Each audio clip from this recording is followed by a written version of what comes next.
So Paul Bates here, and this morning it's raining out, so instead of taking Daisy for a walk, we'll talk about the stock market here and what's going on. So, dudes, we're in WW3. There's just no way around it. And when we're in World War III here, and it's time to pick up a weapon and choose a weapon. And what I mean by that is nobody in their right mind would go against the U.S. in a hand-to-hand combat with our military might. But you take out our economy, you take out our economics, and there's where the next wars will be fought. And that's where I believe we're in right now. We're in WW3. There's just no doubt about it. And our administration right now is playing into the hands of whatever you want to call them, the terrorists, the enemy, whatever it is, the end of Western civilization. That's the ultimate goal. There's people out there that, and I know this is hard to say, but there's people out there that want it to end. And, you know, they may win. I doubt it, but we'll see. So the best thing right now you can do when I say pick up a weapon is get ready, get prepared. If you want to fight this battle, you're going to have to get into the battle. If you want to stay on the sidelines and just see what happens, that's fine, do it. But if you want to fight, you need to open that 401k. You need to get into that Fidelity account. You need to open up that Robinhood account. You need to buy some crypto. Whatever you feel comfortable with, whatever that forward sight company is, that's what you need to do now. And you need to get that weapon. I'm not saying to load it. I'm not saying to put any bullets in it. I'm saying get it and get it ready to arm, because we're all going to have to jump in here if we want to save this thing. If we don't, hey, we're all in it together. We all die together. It's that simple. Life really is that simple. And we'll see what happens, man.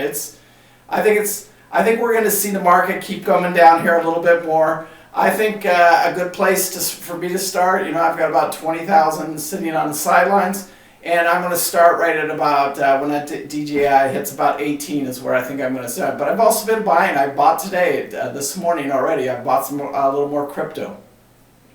And I don't have a big fortune in crypto, but I do like to, I think it's forward thinking. I think it's the future. I really do. And so I bought a few, literally $150, not that big of a deal. But the reason that I'm getting where I want to be, and that is completely debt-free, is because my heart tells me you can't carry debt in this type of a war. You just can't. And if you want to carry debt, these companies that carry debt, when you're looking at stocks to buy, you want to avoid any company that has more debt on the balance sheet than they do cash. So what I mean by that is if they're, let's just take Facebook for example. Facebook is a huge company with big, massive volumes. They're sitting on, let's say, 700 million in cash. They have 100 million in long-term debt. Well, they got a 7-to-1 ratio in the good way. Now, if you take that and reverse that, and let's just say they have 100 million in the books and they have 700 million in debt, that's a company you want to stay away from right now. Just stay away from it.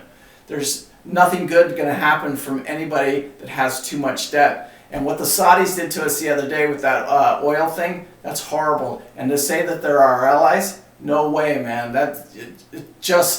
What they did that day is unfreaking believable. And Donald Trump out there, when he tweeted, hey, Americans are going to get cheaper fuel, hey, that was the wrong approach. That's just my opinion. When we're fighting a war here, we need to get in there and we need to throw back a punch, say, woo, get some of that.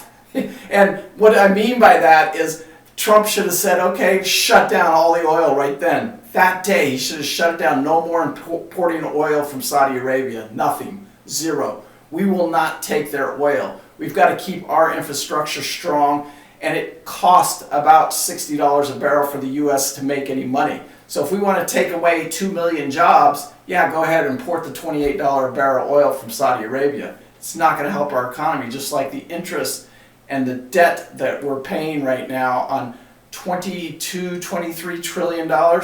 Who knows what's going to happen with this, with all the stuff.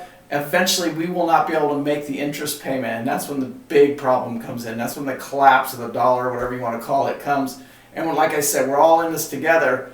I don't think we're there yet, but we're approaching that. And when Donald Trump says, hey, we're going to take negative interest rates, oh my God, that just makes me sick to my stomach.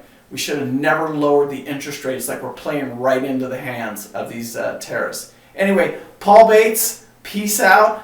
New channel here. You may hear an F-bomb every once in a while. I'll try and keep it clean, but can't make any promises. Let's get to the 1,000 subscribers. I'll help you guys. We'll look at some stocks that are doing really, really well in this environment over the next few days.